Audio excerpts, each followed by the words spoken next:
aku Bakti dan hari ini kita bakal ngobrol-ngobrol santai dengan temanku yang juga merupakan seorang penulis muda. Yuk langsung aja kenalan. Halo Santi. Halo. Boleh dong ceritain dari kamu. Kamu siapa, menulis apa, dan apa pertama kali kamu nulis? Halo, aku Safi. Pertama kali aku menerbitkan buku itu tahun 2024 dengan judul Alim. Sebelum kita masuk ke pertanyaan ini, aku mau nanya dulu Sel. Apa yang bikin pertama kali kamu tertarik sama nulis? Pertama kali yang tertarik ya untuk terjun ke dunia sastra itu ya memang aku lihat karya-karya sastra sebelumnya seperti film-film atau novel gitu. Jadi memang ada terkaitannya juga nih novel yang aku buat sama karya-karya sastra yang juga aku lihat dan aku baca. Salah satunya ya seperti film yang menyusul agamis itu seperti apa ya? Seorang bisu cinta atau catatan cinta Jadi emang itu yang jadi pertama kali kamu tertarik sama dunia sastra dan nulis gitu ya? Iya. Kemudian ada nggak sih kayak buku atau pengalaman kamu yang menjadikan kamu sebagai penulis ini? Sebelumnya pengalaman pun di pondok pesantren gitu ya Sarah? Ada nggak pengalaman? Kalau pengalaman ada ya, karena kan aku juga sekarang masih berstatus mahasiswa aktif nih dari salah satu universitas.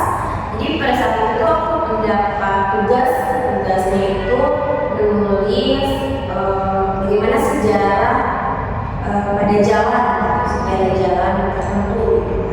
Nah dari situ tuh aku mulai kayak, oh kayaknya seru nih nulis buku terus nanti nerbitin, gimana nanti dibaca, apa sama teman-teman. Jadi ya mungkin itu menjadi salah satu alasan bagaimana pengalaman kenapa sekarang aku menjadi suka menulis gitu.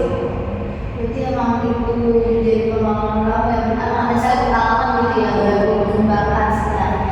Sebenarnya ada nggak tokoh, sosok atau karya yang kamu anggap itu berpengaruh untuk kamu? Kalau karya yang aku biasa lihat gitu ya, yang biasa aku baca ya mungkin seperti karya Pramudia Teratur. Ya itu aku suka banget tuh sama yang dia nulis zaman-zaman kolonial gitu. Nanti jadi tahu ya sejarah zaman dulu seperti apa. Terus karya Rusli, Budaya. ya sudah benar-benar menggelegar lah pokoknya gitu ya. Sama sih yang tentang cerita sih di Lembaya kan, sama juga itu. Emang sih seseorang itu bikin karya pasti selalu apa ya menggugah hati gitu ya, menggugahkan hati untuk seseorang besar. Oke, aku mau nanya beberapa tentang buku kamu. Bisa ceritain nggak buku kamu itu menceritakan tentang apa dan kenapa kamu pilih tema ini? Kalau buku yang diterbitkan yang berjudul Alimnya ini bercerita tentang seorang perempuan anak dari Kiai Besar di Jawa Tengah yang bernama Alimah, sesuai dengan judulnya tuh ya aku masih dengan judul Alimah ini anak Kiai Besar di Jawa Tengah yang disukai oleh dua pemuda. Satu berada di kalangan yang memang setara dengan dia, satu lagi pemuda yang di bawah dari dia. Gitu. Yang setara ini memang anak dari teman ayahnya. Gitu. Kalau yang satunya memang pemuda yang dia bertemu di salah satu desa ketika dia melakukan tugas dari tempat kuliahnya nih. Jadi memang novel ini tuh sebenarnya banyak sekali tema yang ada di dalamnya gitu. Ada juga tentang persahabatannya, ada tentang kesetaraan sosialnya, kebiasaan sosial, terus juga ada tentang keluarganya juga. Jadi kolek lah semuanya gitu. Berarti yang kompleks dan sudah banget ya salah pasti itu. Gimana ceritanya? Gimana endingnya nih dari cerita itu? Penasaran banget sama cerita kamu Sel. Sebenarnya saat kamu tipe proses kreatifnya kayak gimana? Struktur atau spontanitas aja? Kalau aku sih betul terstruktur ya. Jadi mungkin banyak itu beberapa tema, beberapa judul yang udah aku buat gitu, yang aku terusin ceritanya karena memang aku mentok stuck di situ kayak ini gimana ya kan. Dan mungkin ini menjadi salah satu keberhasilan aku tentang aku apa ya isi-isi dari pikiran aku yang membangun judul, membangun tema segala macam. Jadi ya buku pertama yang aku fixin. final gitu ya. Jadi kalau aku juga harus bisa gitu ya. Jadi kamu sendiri kalau kamu ini bisa melawan semua nggak lembut gitu ya. Iya, terus itu aku kurang lebih 6 bulan menulis. Wah, tapi lumayan singkat ya untuk penulis pemula gitu ya. 6 bulan dengan halaman 500 Wah, 400 itu dia isi juga selama berapa bulan atau mungkin untuk revisi cerita atau untuk mengalami cerita sudah ada, tapi mungkin ada beberapa tulisan yang typo gitu, jadi dari aja. Oke, sekarang kamu dapat setelah menulis cerita ini harus benar-benar masa lalu atau gimana nih? Iya, tentu ya berbeda dengan masa lalu juga gitu ya, gimana cara aku sekarang menerapkan ke diri aku sendiri. Oh iya, emang kalau aku itu ya pasti buat kita gitu, kalau untuk kita gitu. Karena kalau emang itu kewenangan kita mau selulus apapun yang kita bakal lakukan. Jadi isi dari novel itu benar-benar mengukuhkan diri aku gitu kan. Oh ya udah, kalau yang mau jalani ya. Apa yang kita dapetin, apa yang bakal kita mau kalau misalnya itu dapat diri kita, ya itu sih gak bakal. Kalau misalnya itu yang benar-benar kita pasti Allah bakal masih ada baik buat kita gitu ya. Ya ada aja jalannya. Nyinggung sedikit soal masa lalu misalnya menurut kamu tulisan itu bisa nggak menjadi catatan sejarah misalnya kayak sejarah pribadi atau misalkan kayak pengalaman pribadi, pengalaman tertentu kayak gitu. Kalau menurut aku tentu bisa ya, apalagi menjadi catatan sejarah penulis itu sendiri gitu. Kayak misalnya aku yang tadi aku bilang kalau aku tuh pernah berada di lingkungan kayak pondok pesantren gitu kan, dan kebetulan novel yang pertama kali tadi pun memang sama lingkungannya, ranahnya memang ranah agamis gitu, sesuai dengan bagaimana latar belakang aku yang memang dulunya seorang santri gitu. Jadi menurut aku sih bisa menjadi sebuah catatan masa lalu atau catatan sejarah bagi seorang penulis ataupun pengalaman-pengalaman yang dia lihat dari orang sekitar. Jadi bisa banget. Betul banget sih, betul. Aku juga setuju Nak. Itu menjadi bukti bahwa kita pernah ada di zaman tertentu, kita pernah ada di zaman itu gitu ya, lewat tulisan-tulisan kita. Dalam tulisan kamu sendiri, misal kamu menyisipkan pengalaman nyata nggak di dalam tulisan kamu ini? Atau emang tulisan kamu itu terinspirasi dari pengalaman yang nyata?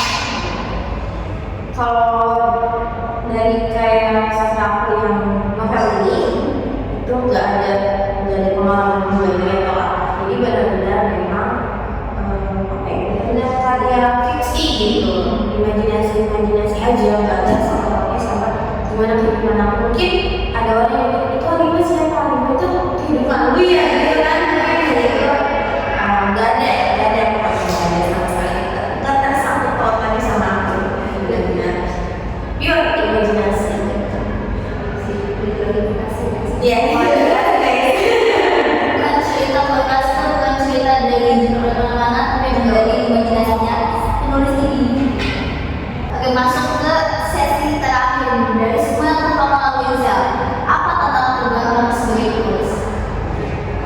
tantangan terberat itu pertama waktu, kedua bagaimana suasana perasaan kita pada saat ya mood lah ya gitu ya, karena mood gitu, nggak mood, pokoknya ngatur emosional gitu. Ya soalnya kita perempuan gitu ya. Mengumpul ibunya kaum perempuan itu aduh susah ya. Harus Itu sebulan lama-lama udah berapa ya gitu ya. Yang sih berapa waktu, mood dan ada kayak blog gitu ya, staff gitu. Zel, di mana kamu melihat perkembangan sastra saat ini di kalangan anak muda sekarang? Kalau aku melihat perkembangan sastra ini memang benar-benar cukup pesat ya kan, karena dari beberapa puisi seperti lirik dulu ya kalau nggak salah ya. Jadi apa ya, perkembangan sastra itu benar-benar gitu kan, cuma kayak mungkin dibukuin gitu kan, jadi orang tuh suka males sih baca buku gitu. Tapi ada beberapa orang yang mungkin suka karya sastra tapi dia belum ketemu nih jalurnya. Kalau sekarang kan sudah digitalisasi ya, ada juga sastra mutakhir gitu kan, yang mungkin Gen Z, mungkin ini terkhusus sekali Gen Z yang mungkin ada mager-magernya gitu ya. Jadi misalkan buku